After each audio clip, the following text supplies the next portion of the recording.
아버지 하나님, 부활의 아름다움을 주셔서 고맙습니다. 다시 사신 예수 그리스도를 축복하며 모든 형제 자매들이 한자리에서 그날처럼 마음이 설레기를 기도합니다. 가망이 없다고 믿었던 그 예수 그리스도가 3일 만에 다시 살아나셔서 우리와 똑같은 현실 속에 계셨던 것을 감사합니다.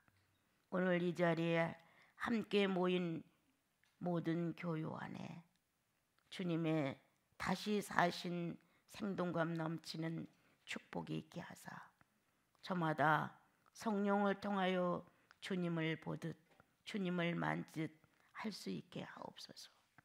감사합니다. 예수님의 이름으로 기도합니다. 아멘.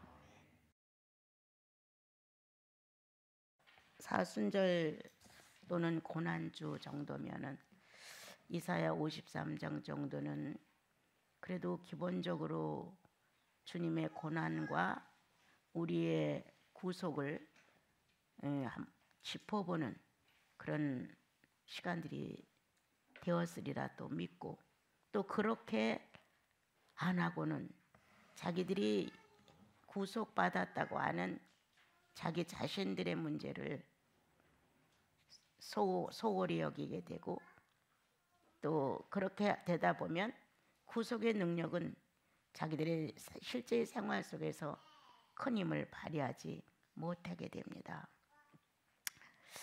이제 신약을 선택하려고 했는데 갑자기 이 생각이 났어요. 그가 이렇게 희생함으로 인하여 평화를 누리고, 그가 이렇게 버림을 받음으로 나음을 받았도다. 그렇게 명백히 성경은 기록을 해 주었어요.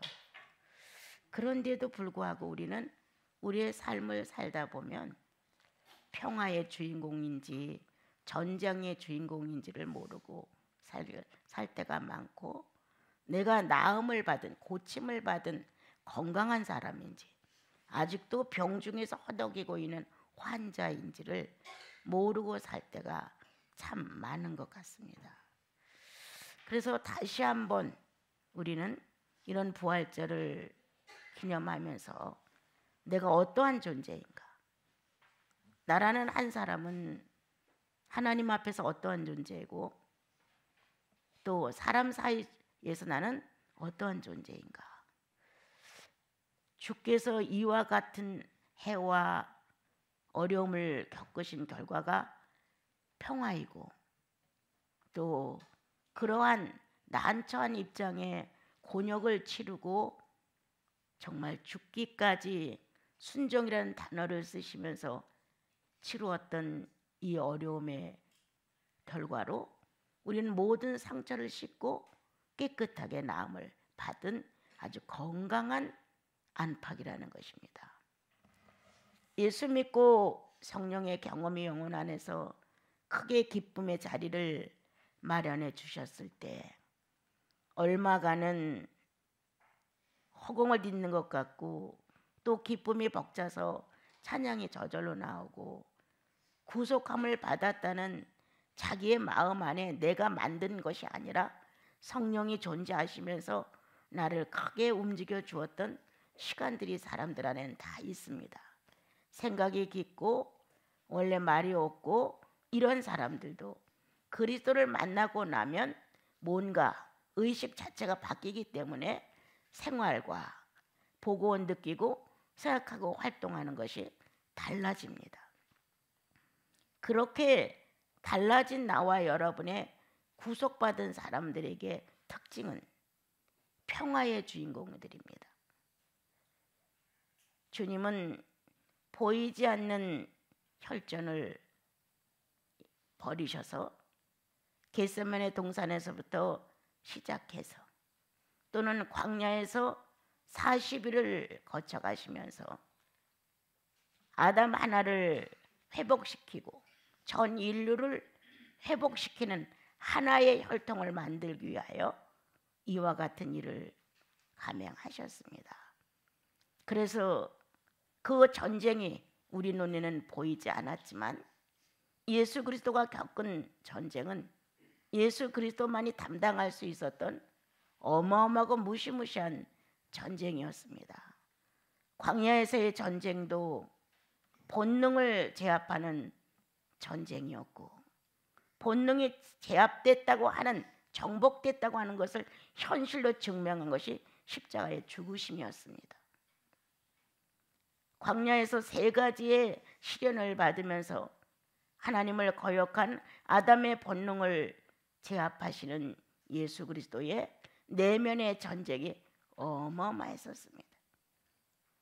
그렇게 무서운 전쟁을 치르시고 그가 얼마 안 있어 다시 내가 정말 확실하게 하나님을 거역하고 배신하고 사단의 입장에 서서 선악과의 주인공이 된 아담의 본능을 내가 확실하게 못을 박은 것인지, 실제로 마귀의 활동을 정지시킨 것인지 본인은 확인차, 그리고 하나님은 증명하고자 십자가에다가 예수 그리스도를 다루셨습니다.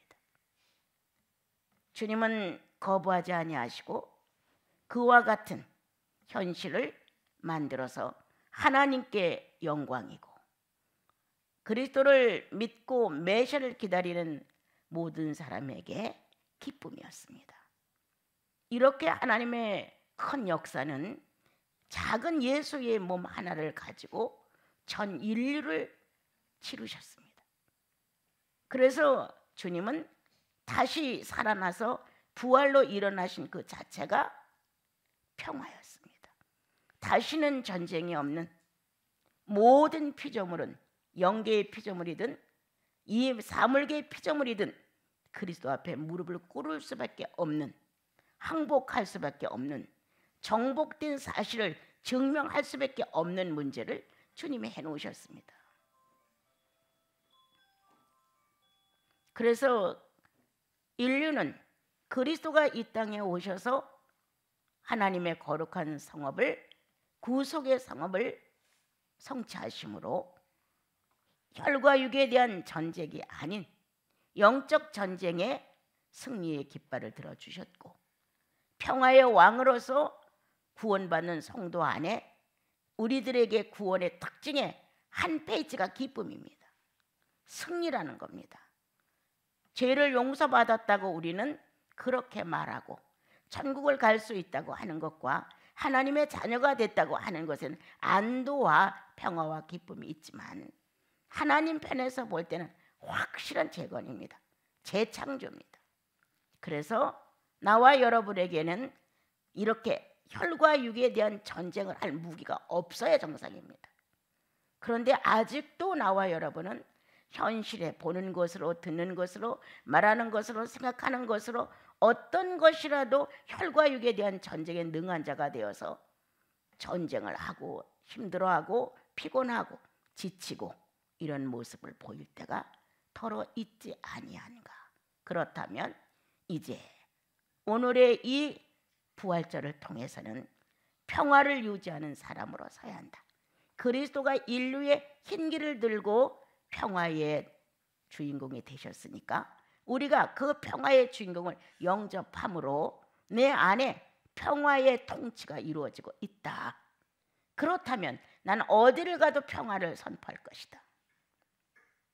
예수 그리스도가 하신 것처럼 그리스도가 광야에서 아담의 본질을 정복하신 것처럼 나도 내 안에 본질을 정복하신 그리스도가 존재하신다면 나는 인정한다, 긍정한다. 영생을 받아들이는 한 사람으로서 이미 내 불만, 나에게 부족 이런 것들로 인한 시비와 전쟁은 끝나고 현실적으로 내게 오는 많은 사건들을 감사함으로 받아본다. 사건이 일어나는 문제성 앞에 과연 나는 혈과 육으로 전쟁을 하고 있는지, 영적으로 승리를 하신 그리스도의 살아낸 인격을 가지고 평화의 깃발을 들고 승리를 하고 있는 건지 우리는 돌아봐야 한다. 성도는 어디 가서도 전쟁이 있는 곳에 평화를 선언하는 사람이 되어야 한다. 모든 문제가 어렵고 산란해질 때 질서를 주는 사람이 되어야 된다. 이건지 저건지 구분하지 못한 채 자기 가슴 속에서 자기 문제로 끙끙 앓고 있는 사람에게 예수인은 언제든지 성령으로 상대가 해결할 수 있는 복음을 줘야 한다. 그래서 예수 그리스도만이 평화의 왕이 아니시거라. 우리도 평화의 유전을 받은, 평화의 능력을 받은, 평화의 인격을 받은 한 사람으로서 한 가정 안에 평화를 가진 사람, 이웃 간의 평화를 가진 사람, 형제 자매 안에 평화를 가진 사람, 더더욱이 내 구주 예수 그리스도와 함께 평화를 세워가는 사람으로 나는 존재해야 한다. 이미 끝난 육체의 전쟁을 만나는 사건마다 하고 있다. 이미도 끝난 혈육에 대한 전쟁을 우리는 만나는 사람마다 하고 있다.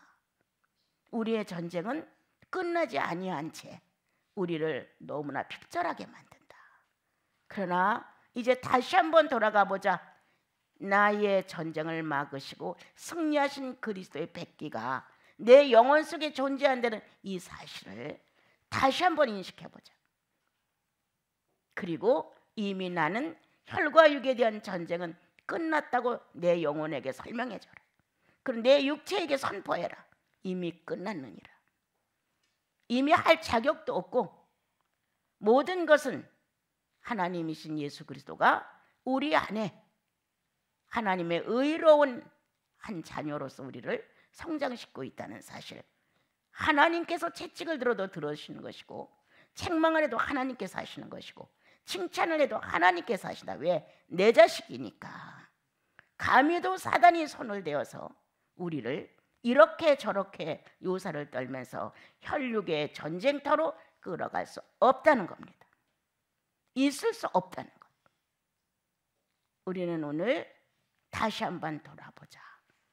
그가 찔림은, 그가 상함은, 그 결과의 축복은 평화라는 것이다. 구속을 받은 자가 전쟁을 하고 있다면 고장난 겁니다.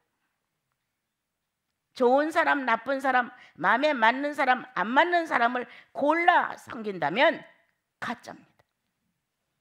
좋은 조건, 나쁜 조건 이거 따져가면서 좋은 조건은 얼굴이 환하고 나쁜 조건에는 수심이 차고 이런 식으로 여태까지 살아온다면 그리스도의 구속은 내게서 얼마나 무능한 채 무기력증을 가지고 있는가를 생각해 봐야 합니다. 나와 여러분이 크게 다른 사람들처럼 종교의 의식을 가지고 금식을 한다, 철야를 한다, 여러 가지 방법을 동원하는데 우리는 그렇게 안 한다. 그렇다면 내부의 능력은 있어야 될 거 아니냐. 남들은 그거라도 유지하려고 하지만 우리는 그렇게 지나친 그런 형식적인 모습으로 유지하는 것이 아니라 우리에게 필요로 정확하게 존재하시는 성령의 권위와 능력이 있고 나를 죄로부터 해방시켜 주신 예수 그리스도의 십자가의 공로가 확실하다. 이것을 내 생활의 주인공으로 삼았다면 나와 여러분은 지금 부끄러워해야 한다. 다시 사신 예수 앞에 혈과 육에 대한 전쟁을 벌이고 있다는 사실을 고백해야 한다. 그리고 이와 같이 부질없는 짓을 계속해서는 안 된다는 사실을 다짐해야 한다.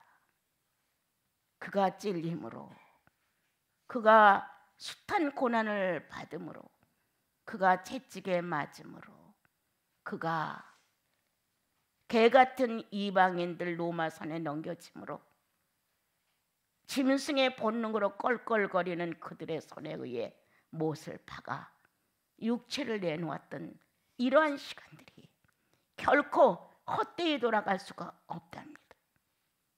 오늘 평화의 왕이신 예수 그리스도를 다시 한번 생각해보자.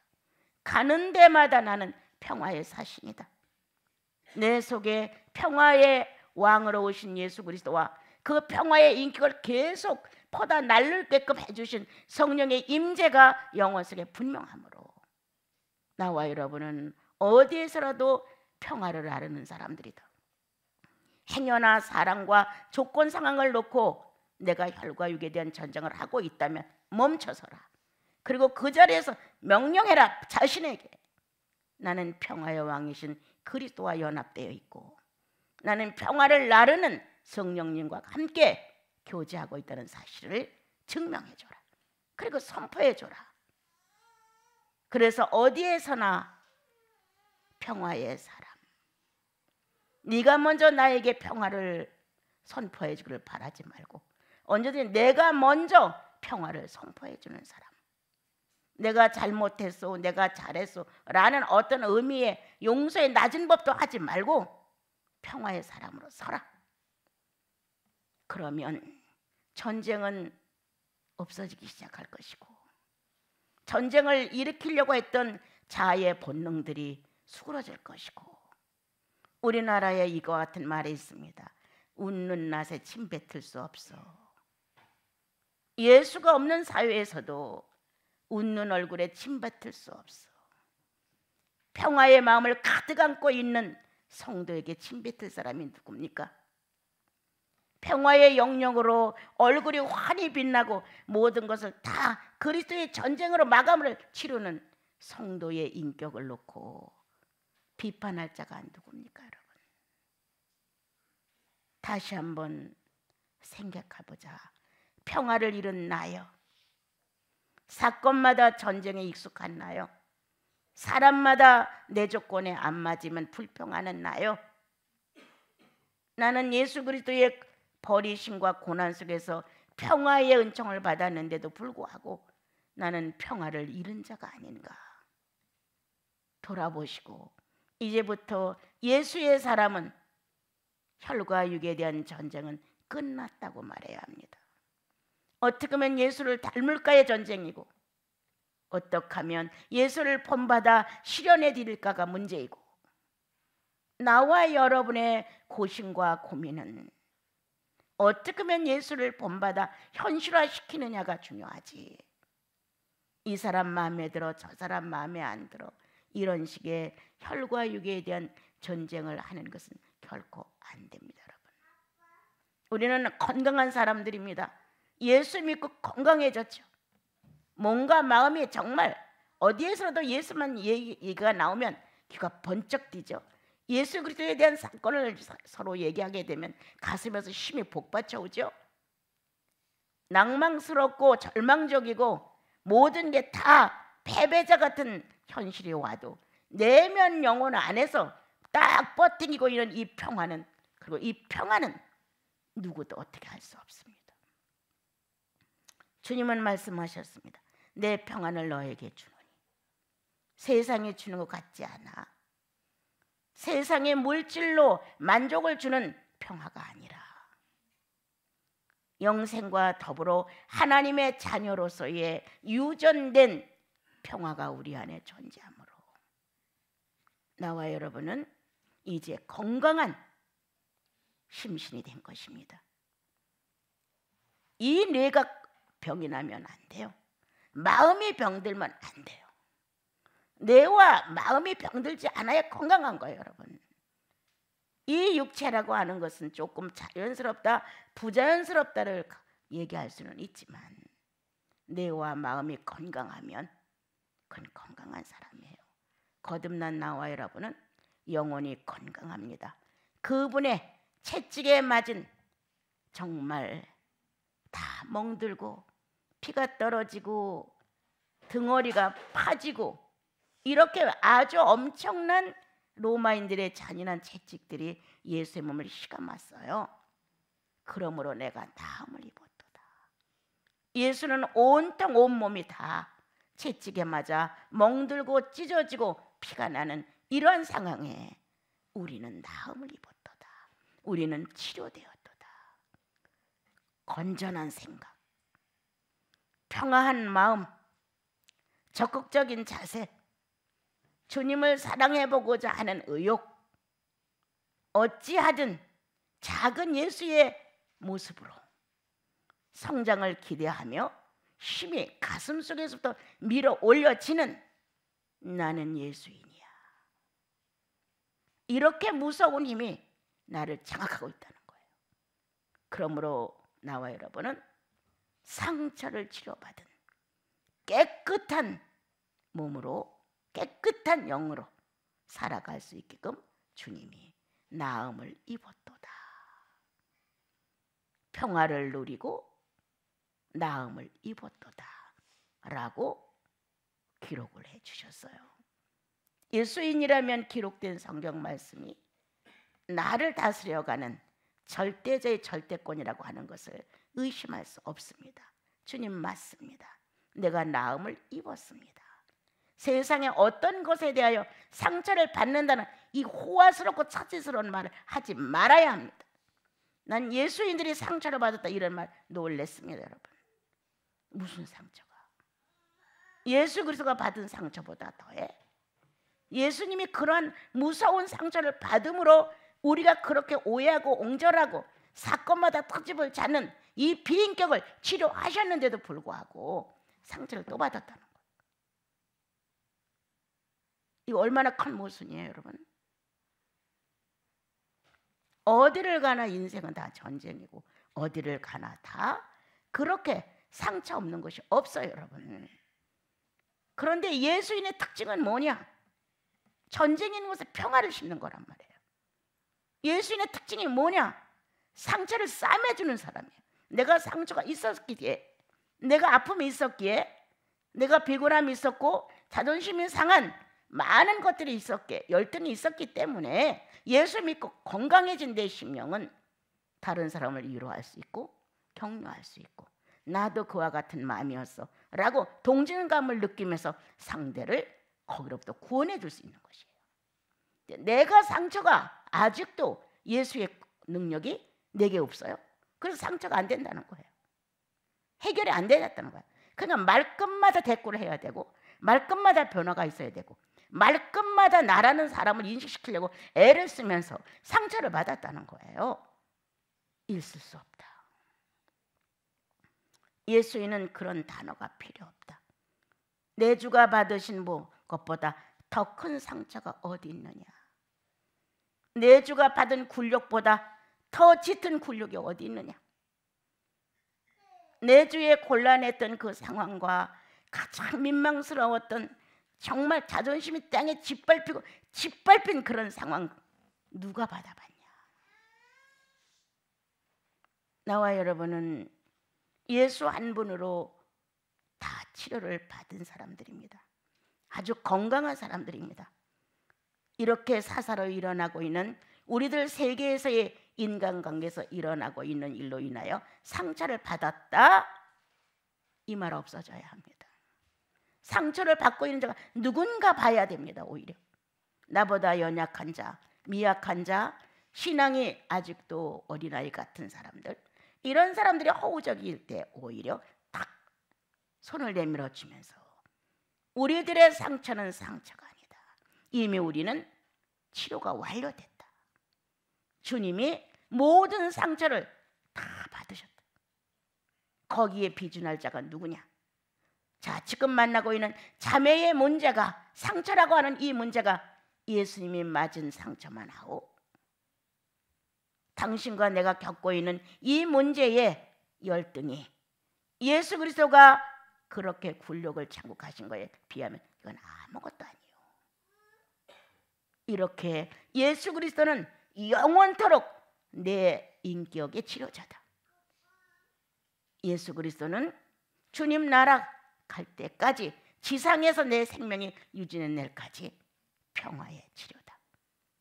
그래서 오늘 이사야 53장 읽은 내용을 가지고 여러분 1년을 살아주십시오. 완전히 변화를 일으켜 주십시오. 평생에 전쟁하지 않으리라. 혈육의 전쟁을, 미움과 싫음과 편애와 갈등과 이런 것들로 전쟁하지 말자. 인정해 주자. 그가 가시나무야, 가시나무로 인정해라.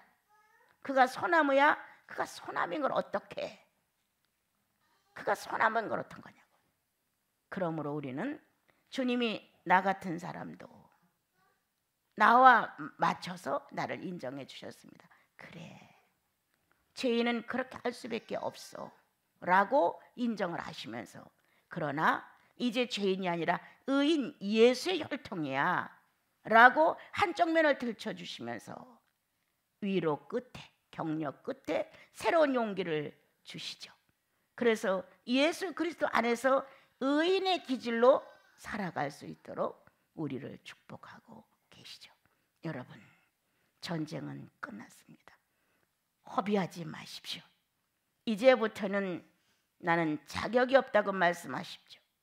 혈과 육의 전쟁에는 무기가 없고 이미 끝나서 나는 영적 전쟁을 할 뿐이라고 말하십시오. 내게 아직도 영적 전쟁이 미약해서 주님 앞에 영광을 돌리지 못하는 비인격의 뒤처리가 아직도 남아있음을 늘 명심하십시오. 또한 어디를 가나 크고 작은 일에 감정 상하면서 상처받았다는 단어를 없애십시오. 그리스도의 상처 외에는 우리에겐 상처라는 단어가 어울리지 않습니다. 여러분, 그건 죄인들의 단어입니다. 이미 예수 그리스도가 우리의 받을 상처를 다 받으시고 무서운 시련 가운데서 부활로 일어나셨습니다. 그러므로 나와 여러분도 이제는 치료자가 되는 겁니다. 이미 치료를 받은 나와 여러분은 건강해졌느니라 라고 말씀하셨습니다. 건강해진 나와 여러분은 아직도 미약해서 스스로를 해결하지 못하고 못 일어나는 작고 어린 성도들에게 치료자가 되어 주십시오.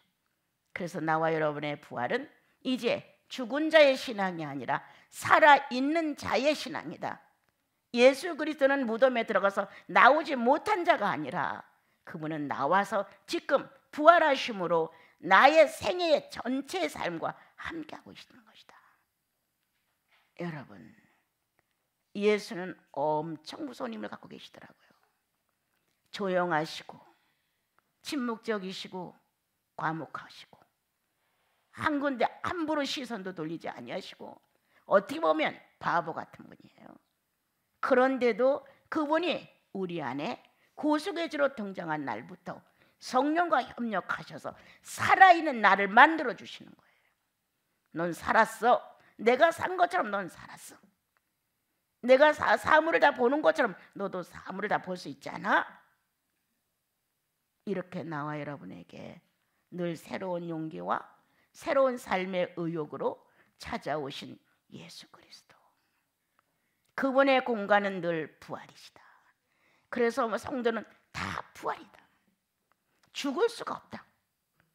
실망할 수가 없다. 낭망할 수가 없다. 어떤 문제로 인해 슬퍼할 수가 없다는 거예요.